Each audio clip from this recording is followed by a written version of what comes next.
Hi, this is June Fernando from Ramfer Financials. Kamusta po kayo mga ka-RFF? I hope everyone's keeping safe and well. Marami pong nagtatanong sa amin kung ikaw ay isang konserbatibong investor, yung bang takot ka sa ups and downs ng equities market? Saan ba mas magandang maglagay ng pera ngayon? Sa nadidinig ba nating Pag-ibig MP2 savings? Or sa mga tinatawag na money market na mutual funds? Or simple lang sa mga savings accounts? And as with our previous topics, syempre dapat lang na-discuss muna natin ang ibig sabihin ng tatlong ito para rin po malaman natin kung talaga bang comparable sila in the first place.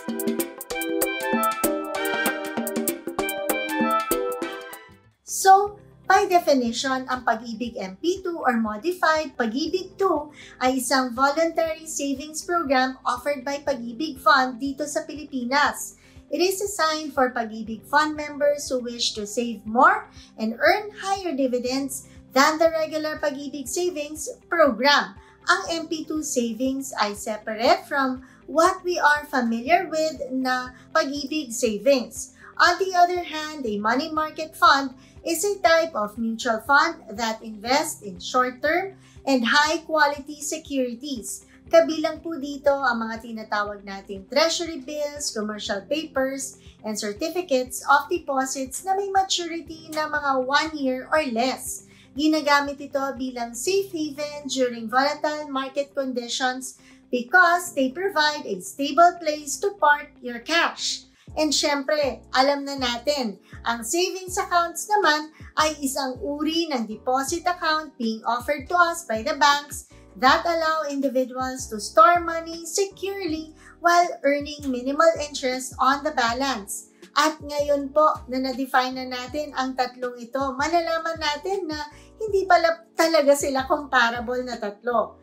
Maganda rin pong inote natin na we're not comparing apples to apples here. Kasi nga po, technically speaking, ay hindi sila pare-pareho in nature. Pag-usapan pa natin ng mas maigi ito nang mas maintindihan pa po natin ang pagkakaiba ng tatlo. Now, let's take a closer look and see ang mga pagkakaiba nila. So, first on the list is in terms of number 1, its nature and objectives.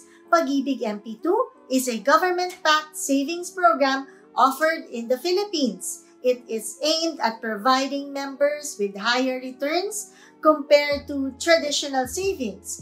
It's especially attractive for individuals looking for secure investment options. Habang ang money market funds naman po, katulad nga ng nabanggit natin kanina, are mutual funds that invest in short-term debt instruments like treasury bills and certificates of deposit. They aim to provide good liquidity and modest income.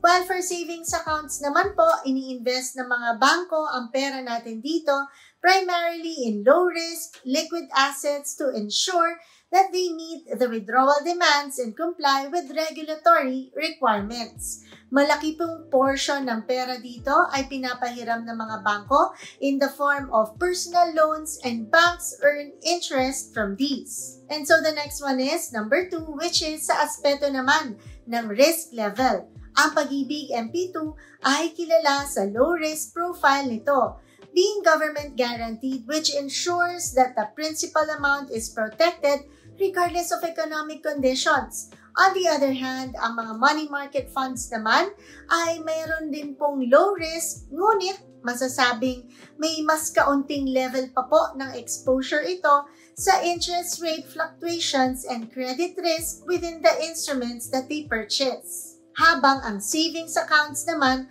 are insured by the PDIC or the Philippine Depository Insurance Corporation, which protects the depositors up to 1 million pesos. And so the next one is number 3, which is patungkol sa returns and performances nila. At dahil required kang magstay longer, Pag-ibig MP2 also historically offered returns higher, which is ranging from 6% to 8% annually over the past few years. The dividends are derived from Pag-ibig Fund's income and they are guaranteed tax-free. Ngunit dapat alam nyo din na ang dividend rates ng Pag-ibig MP2 ay hindi po fixed for the whole term at maaaring magbago-bago kada taon ha. Sa kabilang banda naman, exempted from withholding tax din naman po ang mga tinatawag na money market mutual funds. Generally, they could provide you returns of around 1 to 3% annually. Syempre dahil po yan sa short-term nature nito at depende sa interest rate conditions and in the mix of its investments. And of course, katulad ng money market funds, dahil short-term din po ang nature ng mga tinatawag nating savings accounts, di ka rin po makakaasa ng kalakihang interest sa mga savings accounts. And so the next one is number 4, which is in terms naman po of its liquidity and accessibility. Kung kayo yung tipo ng investor na ayaw magpatali ng matagal na panahon, ang Pag-ibig MP2 ay di po para sa inyo ha, because Pag-ibig MP2 requires a bit of a commitment of at least 5 years. It also has limited liquidity, meaning you must wait for the term to end before you are allowed to access your funds without penalties. Pag naglagay ka ng pera sa Pag-ibig MP2, kailangan din pong ready ka talagang iwan ito ng 5 taon kasi makukuha mo lamang ito within that term.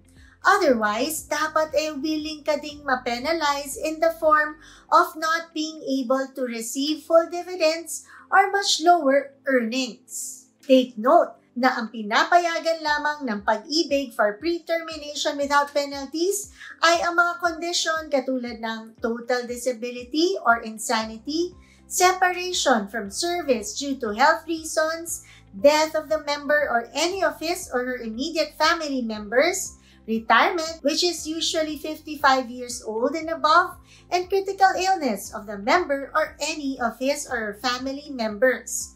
For money market funds naman po, ang advantage nila ay they offer higher liquidity with easier access to your funds. Pwede kang mag-redeem ng shares mo or mag-withdraw anytime, any business day with very minimal or no penalties at all pa nga kasi mas maikli lang ang required holding periods nito at yung ilan pa nga ay wala at all pang mga fees, which makes it a more flexible choice over the Pag-ibig MP2 sa aspetong ito. And syempre, alam naman natin na pagdating sa savings account, ito ay easily accessible. Kahit saang bangko, kahit anong branch, kahit kailan. Di mo na kailangan pumunta pa sa branch mo mismo para makuha ang pera mo. Dahil anytime through an ATM machine ay makaka-withdraw ka na. And so last but not the least is number 5, which is in terms of its investment requirements and fees. There is no maximum cap for Pag-ibig MP2 but the minimum monthly contribution is 500 pesos. Affordable siya for individuals without any management fees. Sa kabilang banda naman, ang money market funds may require naman a bit higher initial investment from MP2 pero maliit pa din kung ikukumpira mo sa ibang instrumento dahil it starts from 1,000 pesos lamang. They also have minimal management fees dahil mas diversified ang mga investments nito, although hindi na natin ito ramdam, hindi na substantial kaya wala na ding impact ito sa net returns niya. Samantalang sa savings accounts, karamihan po ng bangko may require you a higher minimum initial opening amount of 5,000 pesos or higher pa nga in some commercial banks. At yan po ang 5 significant na pagkakaiba ng 3 konserbatibong investments na ito.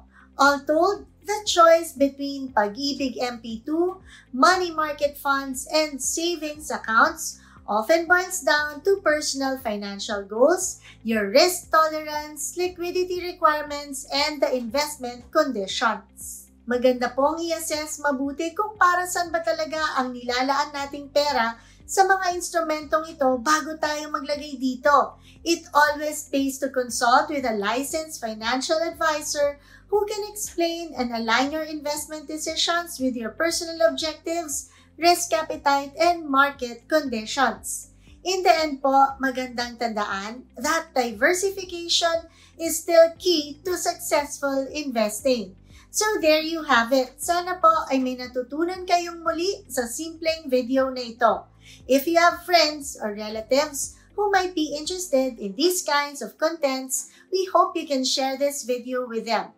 And for those who haven't pa din po, please also like this video and subscribe to our social media accounts, Rampfer Financials. Dahil habang lumalaki po ang ating community, that also means ay mas marami pa po tayong taong pwede pang matulungan. Again, this has been Jung Fernando saying thank you so much for watching, for your continued support, and we'll see you in our next video. Stay safe and God bless mga ka-RFF!